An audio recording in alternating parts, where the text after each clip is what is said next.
Shalom. Sehat semua Bapak Ibu? Ada yang sakit? Enggak ya? Semua bersuka cita menikmati hadirat Tuhan hari ini. Puji-pujiannya mengantarkan kita merasakan hadirat Tuhan. Dan firman Tuhan hari ini kiranya juga boleh memberkati kita bersama. Kita membuka dalam Mazmur, hafal pasti ya. Mazmur pasalnya yang ke-23.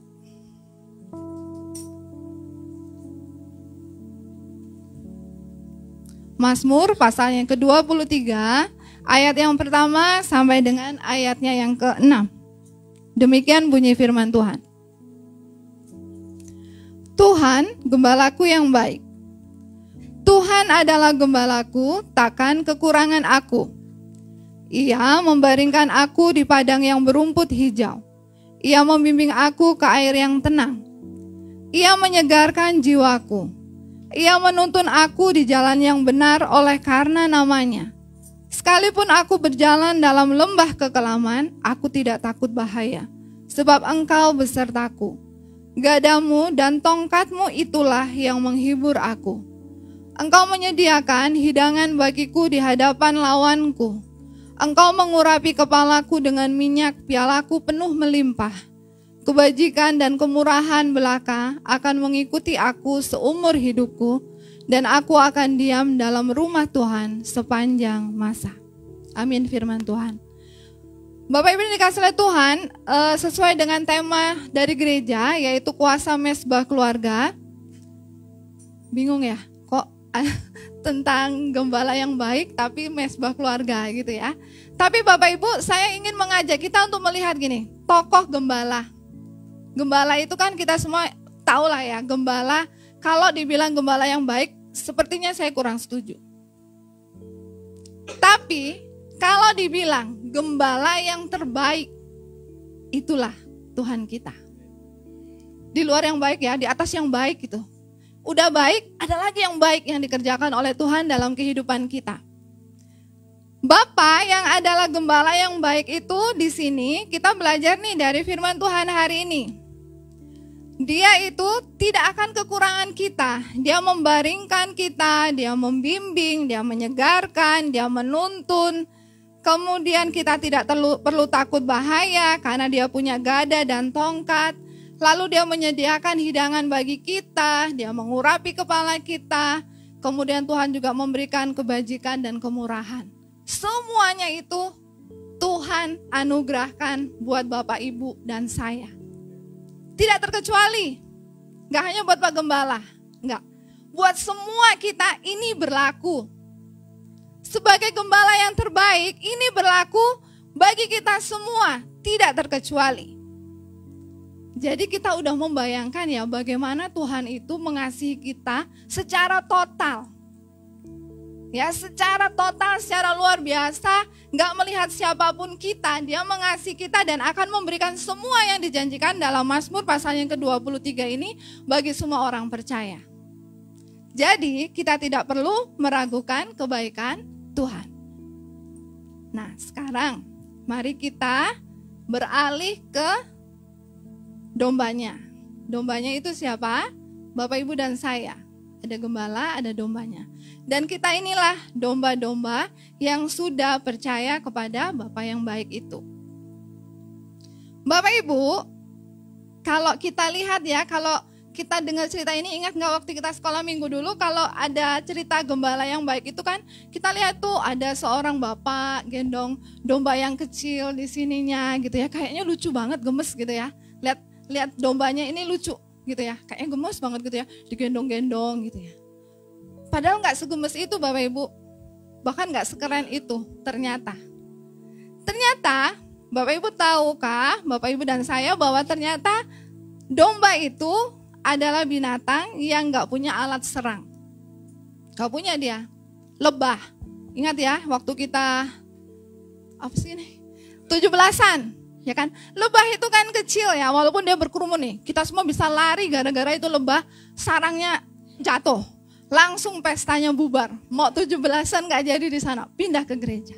Padahal dia hanya binatang kecil, tapi kalau diganggu dia Bapak Ibu bisa 3 hari 3 malam kita gak tidur. disengat, dia punya sengat, ya kan? Tapi domba nggak punya. Atau binatang yang lain, ular. Ular itu punya alat serang, dia punya bisa. Jadi kalau dia diganggu, dia pasti akan pakai bisanya itu untuk mematikan lawan. Artinya adalah kita sebagai domba, kita itu nggak punya pertahanan sebetulnya. Bapak, Ibu, dan saya itu nggak punya pertahanan apapun yang bisa kita banggakan bahwa saya akan menang kalau diserang oleh kuasa apapun lah itu. Gitu ya, itu keterbatasan kita sebagai domba. Kita nggak punya alat serang. Dan yang kedua Bapak Ibu, jadi kalau kita sudah membanggakan diri, mungkin kita perlu koreksi diri. Karena ternyata saya dan Bapak Ibu itu nggak punya pertahanan apapun di dunia ini. Selain kita bersandar dan berpegang teguh pada Sang Gembala. Karena dialah satu-satunya kekuatan kita. Ya, satu-satunya kekuatan kita hanya gembala kita. Yang kedua, tahukah Bapak Ibu bahwa ternyata domba itu punya penglihatan yang terbatas ya. Dia itu rabun, dia nggak bisa lihat jauh.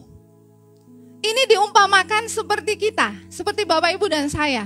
Kita itu diumpamakan seperti domba, ya kan? Kita pikir lucu, gemes, padahal ternyata domba itu matanya ini rabun, dia nggak bisa lihat jauh. Seperti kita bisa mereka-reka esok hari akan terjadi apa, kan hanya reka-rekaan kita. Tapi kita tidak pernah tahu pasti apa yang akan terjadi di depan. Atau ada yang bisa menerawang gitu, 1 jam ke depan aja kita nggak tahu Bapak Ibu apa yang akan terjadi dalam kehidupan kita. Itulah yang diumpamakan bahwa Bapak Ibu dan saya adalah domba. Ya. Dan yang ketiga Bapak Ibu, domba itu nggak pandai cari makan. Semua bentuk rumput dia makan, mau rumput yang begini begitu semua dimakan. Tapi hebatnya gembala yang baik itu dia akan menyediakan padang rumput yang hijau, yang segar, yang terbaik. Itulah yang dikasih sama kita. Kita bisa makan apa aja, tetapi Tuhan memberikan yang terbaik. Demikian halnya juga dengan kehidupan kita. Mungkin kita bekerja, mencari berkat untuk bisa menghidupi keluarga lah, untuk mencukupkan kebutuhan kita. Kita pun tidak bisa memilih pekerjaan yang tepat untuk saya. Yang bisa kita lakukan adalah kita bertanya kepada Sang punya pekerjaan itu di mana sih Tuhan. Tuhan mau membawa saya di padang yang mana. Baiknya saya belum tentu terbaik yang Tuhan mau kasih. Kadang menurut saya itu sudah baik, tetapi Tuhan punya pandangan lain. Bukan di situ, di sebelah sana lebih baik. Kadang-kadang kita terlalu memegang kendali atas hidup kita, padahal sebetulnya kita itu tidak bisa melihat secara total apa yang ada di depan kita. Artinya adalah kita perlu menyerahkan apapun bentuknya yang kita gumulkan itu kepada Tuhan. Karena Dia yang tahu Bapak Ibu, kita hanya bisa melihat mereka-reka, tetapi kita tidak bisa memastikan bahwa di luar jangkauan kita itu ada apa.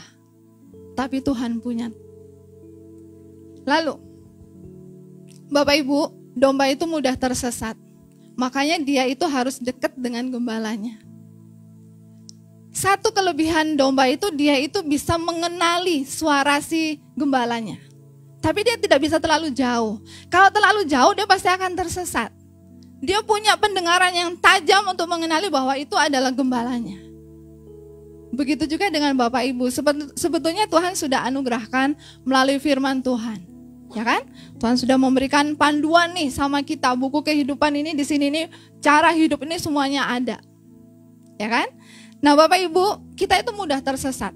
Hoax sedikit aja, kita udah bingung tuh. Ibu-ibu, begitu ada hoax tentang cabai naik tuh, bisa tuh hari ini langsung kita berangkat ke pasar beli cabai banyak-banyak sebelum besok naik harganya, gitu ya. Udah khawatir. Minyak, wah langsung tuh borong minyak yang diskon-diskon nih. Kalau Jumat, Kamis, ya itulah Bu Gembala suka soalnya cerita. Kalau ada itu hoax itu kadang-kadang buat kita langsung bingung, buat kita khawatir, buat kita ini. Itu aja bisa menyesatkan kita. Padahal kita tahu bahwa kita punya gembala yang terbaik, yang gak akan buat kita itu berkekurangan apapun. Tetapi dunia ini bisa menyesatkan kita. Ataukah dunia ini baik-baik saja? Anak muda, Anak muda pikirnya anak muda terus saja setiap khotbah. Anak muda juga di era seperti ini banyak hal yang bisa menyesatkan pergaulan. Banyak hal, jangan pikir yang ini baik. Baik di depan kita, belum tentu di belakang sana ini akan berdampak baik. Kecuali kalau kita mengenalinya bersama dengan Tuhan. Gak akan salah. Kita diumpamakan sebagai domba karena jika kita terluka, kita membutuhkan gembala untuk merawat. Ada beberapa hewan kalau dia terluka dia bisa merawat. Kucing atau anjing itu kalau dia terluka dia bisa jilat-jilat gitu ya. Dia bisa jilat-jilat lukanya gitu ya. Tapi tidak dengan domba. Kita membutuhkan Tuhan. Bapak Ibu yang dikasih oleh Tuhan, dari firman Tuhan hari ini, dari istilah domba yang berlaku dalam kehidupan Bapak Ibu dan saya, kita mengenali sekarang nih, ternyata betapa terbatasnya saya sih di hadapan Tuhan. Gak ada kehebatan kita ternyata. Domba itu adalah binatang yang lemah, yang tidak bisa hidup tanpa gembalanya. Betul ya Bapak Ibu? Berapapun yang kita miliki, seberapapun kekayaan kita, seberapapun tingginya pendidikan kita, seberapapun mampunya kita membidangi bidang pekerjaan apapun, kita itu tetap lemah. Kita tetap membutuhkan Tuhan.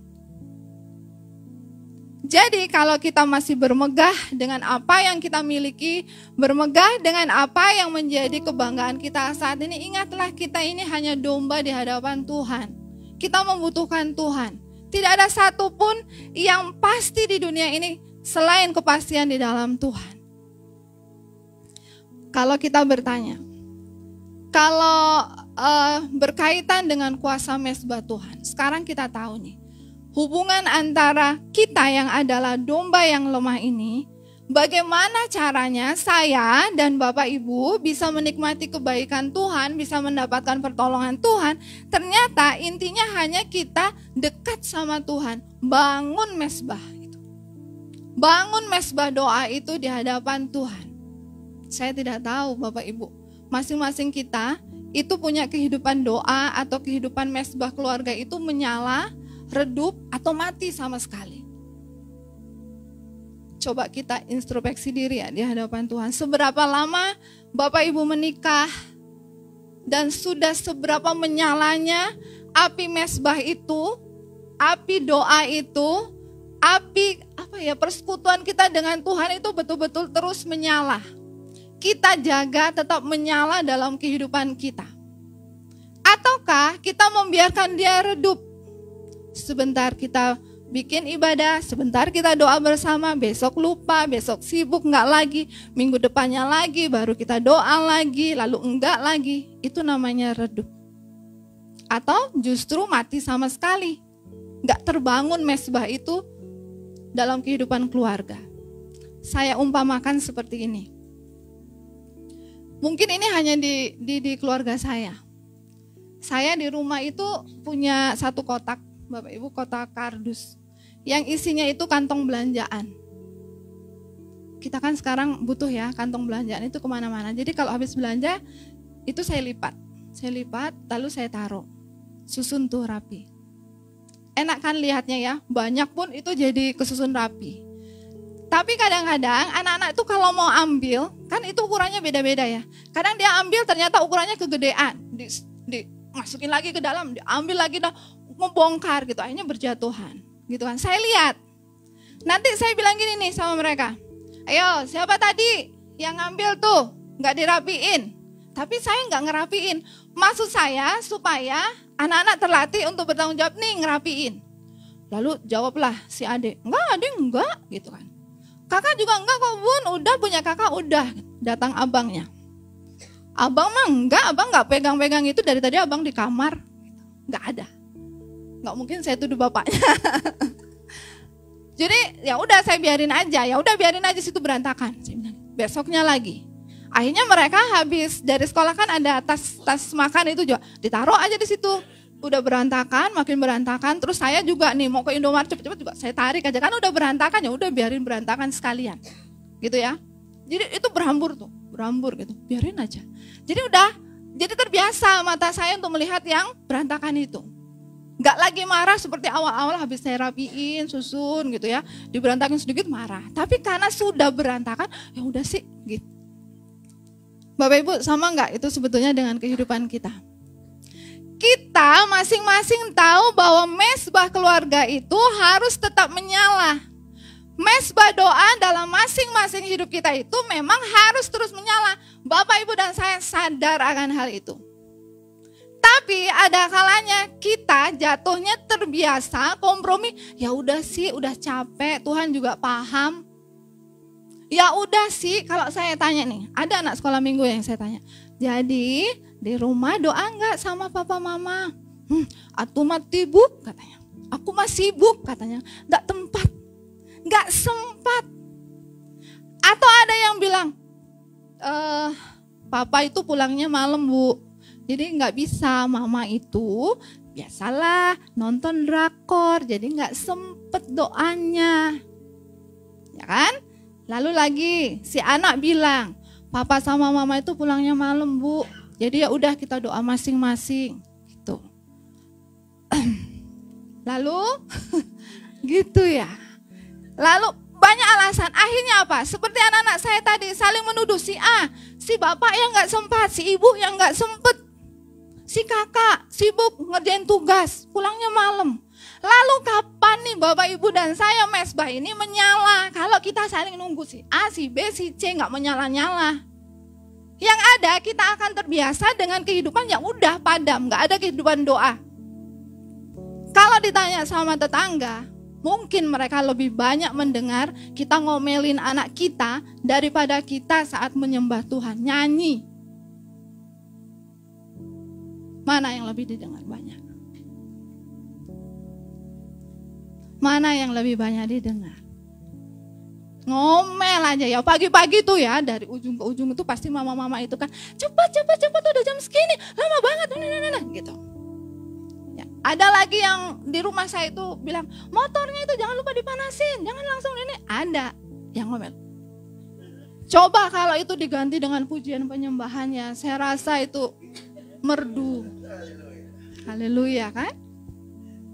Bapak Ibu yang di rumah, saya juga berbicara dengan Bapak Ibu di rumah. Nah, Bapak Ibu, kehidupan mesbah doa itu harus terus menyala. Jangan biarkan Bapak Ibu dan saya terbiasa dengan hal-hal yang salah. Kita udah terbiasa nih, pegang handphone itu bisa nih 24 jam. Udah habis baterai itu pun kita colok, lanjut lagi. Sepertinya kita itu butuh banget, mau deket banget sama handphone. Kalau saya tanya dengan kehidupan doa kita hari ini, ya ampun bu, kadang-kadang kita doa itu aminnya besok pagi. Bisa tertidur saat berdoa. Tidak merasakan keintiman dengan Tuhan. Padahal Bapak Ibu dan saya, kita itu adalah domba yang lemah yang tidak bisa hidup tanpa gembalanya. Bagaimana mungkin Bapak Ibu dan saya punya kehidupan yang baik di hadapan Tuhan kalau mesbah doa saja Bapak Ibu dan saya masih gagal? Saya yakin sih kita jatuh bangun untuk membangun mesbah ini tetap menyala.